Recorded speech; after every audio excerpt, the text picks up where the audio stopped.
আমি গতকালই বলেছি, বরানগরের কোনো চাকরি প্রার্থী যদি কাউকে টাকা দিয়ে চাকরি পেয়ে থাকেন, গতকালের কোর্টের রায়ের পরে যাকে টাকা দিয়ে চাকরি পেয়েছেন তার কাছে সেই টাকা ফেরত চান।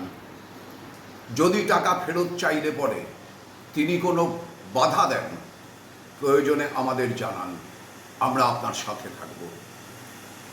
এই চৌর্যবৃত্তির সঙ্গে যারা জড়িত তাদের প্রত্যেককে জনতার মুখোমুখি হতেই হবে।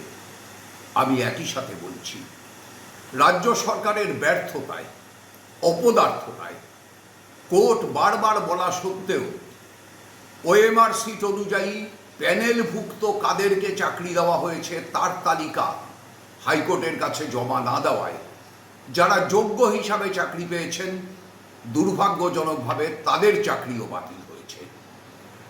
আমরা দাবি করছি এই ওএমআর সিট এসএসসিকে, পর্ষদকে আগামী 6 সপ্তাহের ভেতরে কোর্টের কাছে জমা দিয়ে পুনরায় আবেদন করতে হবে যোগ্যদের চাকরিতে বহাল রাখবার জন্য।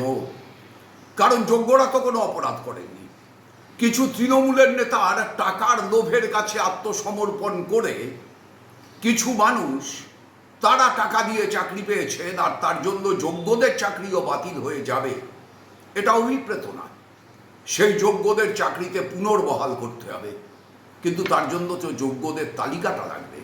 সেই তালিকাটা সরকার দিতে পারছে না, সেই তালিকাটা পর্ষদ দিতে পারছে না। এ ব্যর্থতা পর্ষদের, এ ব্যর্থতা শিক্ষা দপ্তরের, এ ব্যর্থতা সরকারের। ব্রাত্য বসু যদি 6 সপ্তাহের ভেতরে এই তালিকা না দিতে পারেন, তাহলে ব্রাত্য বসুর শিক্ষামন্ত্রীর থেকে পদত্যাগের দাবিতে তার বাড়ি ঘেরাও করবেন সমস্ত যোগ্য চাকরি প্রার্থীরা। সেই আহ্বানের দিকে আমাদের যেতে হবে।